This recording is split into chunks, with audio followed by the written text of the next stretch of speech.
Friends, कैसे हैं आप सब। उम्मीद करता हूँ आप सब बढ़िया होंगे, अच्छे होंगे और आपकी प्रिपरेशन जो है वो सही जा रही होगी। तो आज का ये जो सेशन है, इस सेशन में हमने कुछ प्रैक्टिस क्वेश्चन रखे हैं। मिक्स क्वेश्चन रहेंगे ये, तो छोटा ही सेशन है लेकिन बहुत अच्छे क्वेश्चन इसमें हैं।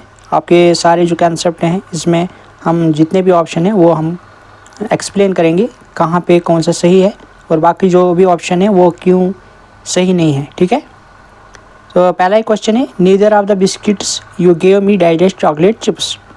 अब यहाँ पे आप देखेंगे तो यहाँ पे ऑप्शन क्या है, कंटेन है और कंटेनड है, इज कंटेन है, कंटेन्स है। ठीक है, अब यहाँ पे देखना होगा ये जो नीदर है, नीदर और कुछ वर्ड इसके साथ और भी है जो हमेशा क्या करते हैं, एक सिंगुलर वर्ब अपने साथ लेते हैं। ठीक है, इसके अलावा भी कुछ वर्ड है जैसे एवरीवन है, ईच है, एवरी है, एवरीथिंग है, एनीथिंग है, एदर, नेदर, ये हमेशा क्या करते हैं, अपने साथ सिंगुलर वर्ब लेते हैं।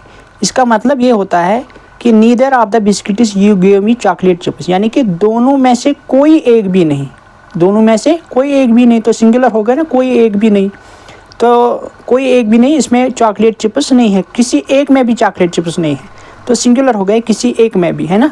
तो यहाँ पे आप देखेंगे कैंटीन तो आएगा, तो ये तो प्लूरल हो जाएगा। ठीक है, इस कैंटीन तो आएगा नहीं, ठीक है ना। आप यहाँ पे इस कैंटीन तो आएगा नहीं क्योंकि इस कैंटीनड या इस कैंटीनिंग होना चाहिए, और कैंटीनड होगा तो प्लूरल आ जाएगा।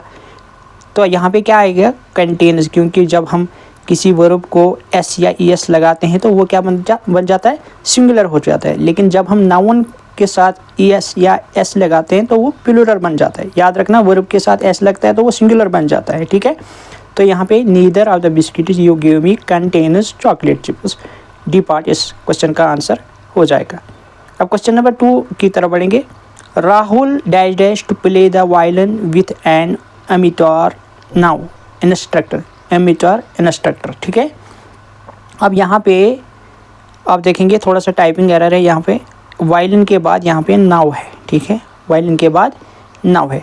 Rahul to play the violin with an amateur instructor. ठीक है, अब यहाँ पे कुछ वर्ड आपको पकड़ना है, जैसे यहाँ पे हमने नाउ लिखा है। ठीक है, यहाँ पे वायलिन के बाद नाउ है, तो नाउ का मतलब है अभी, यानी कि प्रेजेंट की बात हो रही है, यानी कि प्रेजेंट में भी वो सीख रहा है।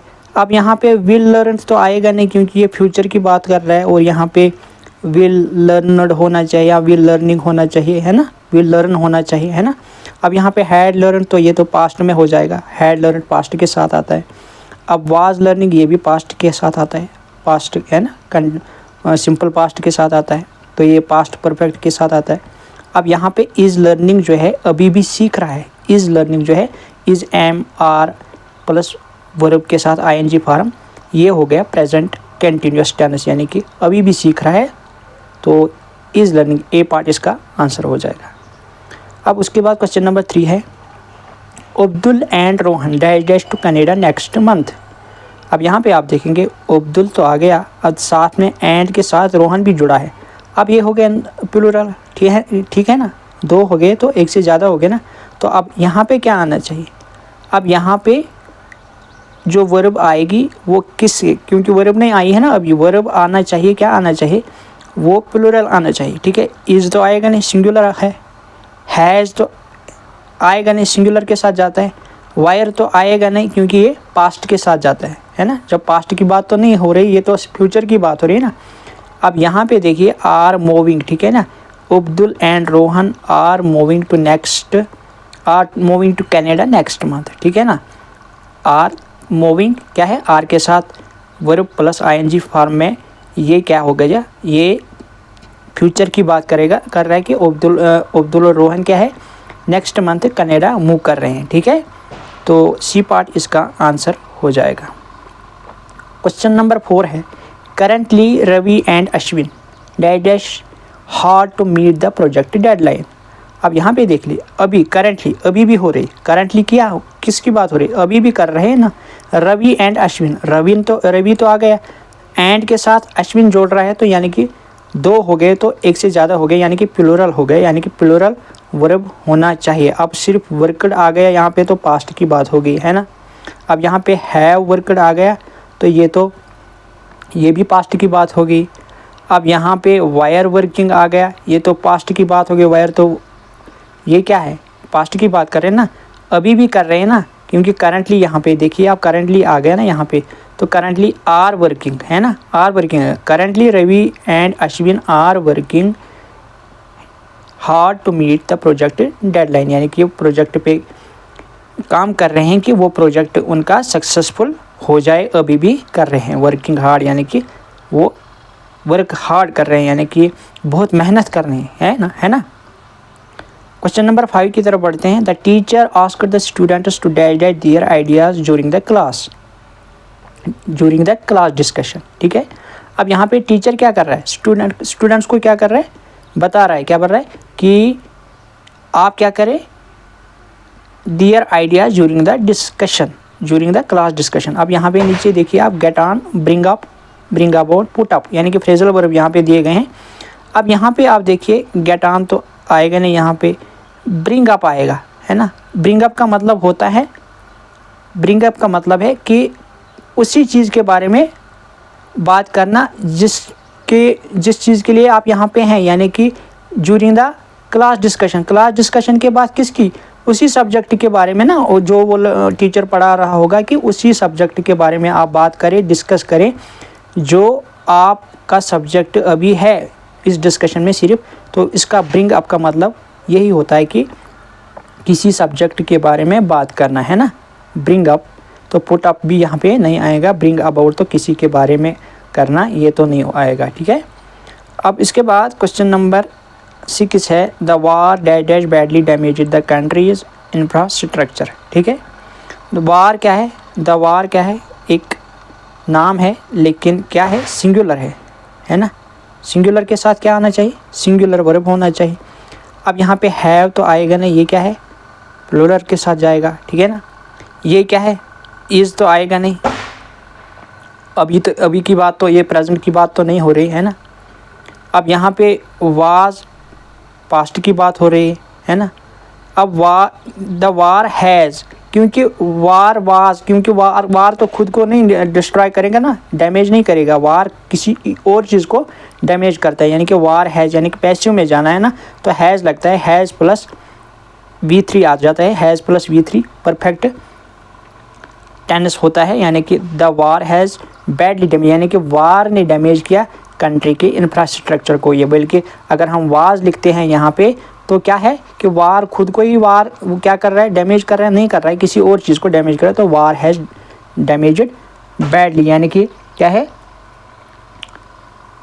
वार किसी और चीज़ को डैमेज कर रहे हैं। तो यहाँ पे ए पार्ट आंसर हो जाएगा।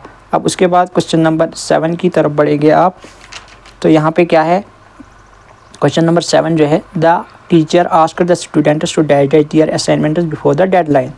अब यहाँ पे क्या है, टीचर ने स्टूडेंट्स को क्या कहा, their assignments before the deadline, यानी कि डेडलाइन से पहले आपको क्या करना है, सबमिट करने हैं असाइनमेंट। लेकिन यहाँ पे फ्रेजल वर्ब दिए गए हैं ना, लैंड इन तो आएगा नहीं इसमें, पुट ऑफ कोई चीज़ ऑफ करना, बंद करना, ये तो आएगा नहीं।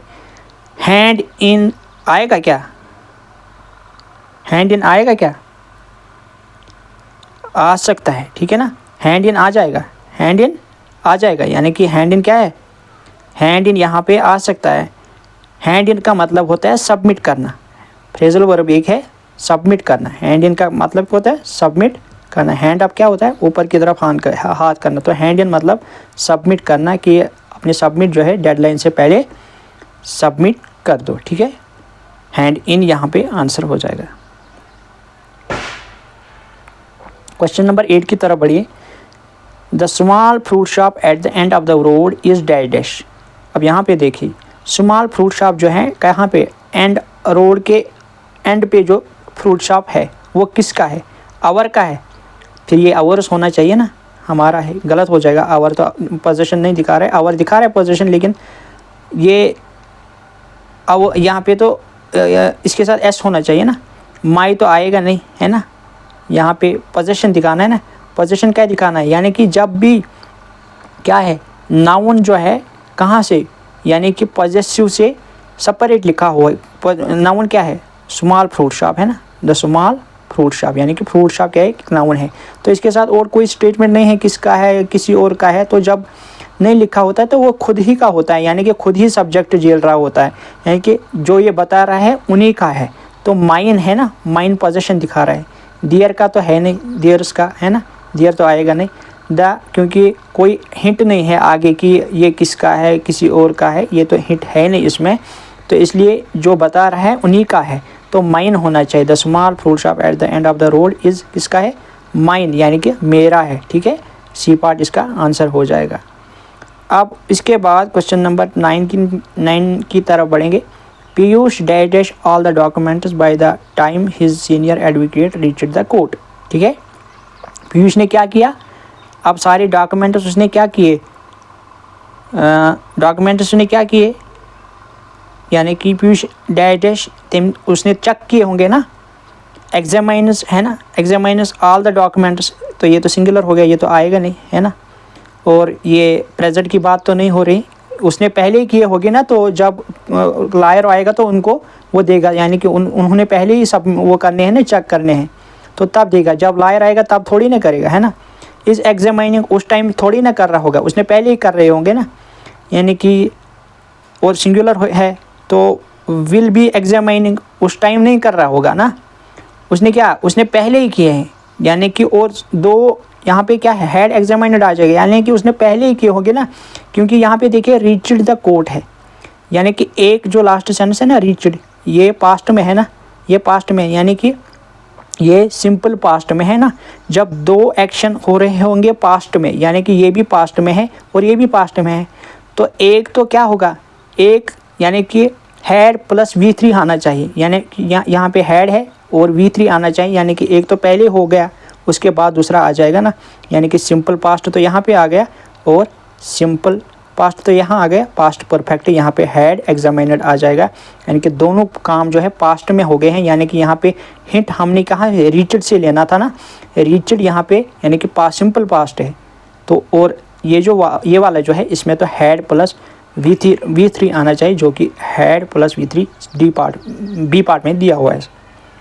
ठीक है, अब उसके बाद क्वेश्चन नंबर 10 की तरफ बढ़ेंगे। He was dash so busy dash reading that book that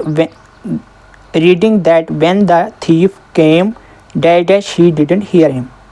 sorry, मैंने मिस्टेक की है सेंटेंस पढ़ने में, तो मैं फिर से एक बार रिपीट करता हूँ। ही was so busy dash reading that when the thief came dash he didn't hear him. अब यहाँ पे देखेंगे नीचे दो तो क्या है, प्रीपोजिशन है। अब यहाँ पे देखेंगे in at up with by to in. अब पहले में देखिए क्या आ जाएगा, है ना। He was so busy reading. Busy in की बात हम करते हैं, बिजी एट नहीं, बिजी विथ की भी बात नहीं करते, बिजी टू की नहीं। जब किसी चीज़ में हम इन्वॉल्व होते हैं, किसी चीज़ में एंगेज होते हैं, तो हम क्या करते हैं, हम बिजी इन लिखते हैं। हम क्या लिखते हैं, busy in. He was so busy in reading that when the thief came dash he didn't hear him। in ही यहाँ पे भी आ जाएगा। यहाँ पे अब बात क्या हो रही है, when the thief came in। अब जब वो thief जो है अंदर आ गया, उसने वो अंदर भी आ चुका है लेकिन उसने उसको नहीं सुना, यानी कि इन की बात हो रही है, अंदर आने की बात है, घर में या रूम में आने की बात हो रही है, अंदर दाखिल होने की बात हो रही है, इन और इन। ठीक है, यानी कि ए पार्ट इसका सही आंसर हो जाएगा। ये था आज का वीडियो।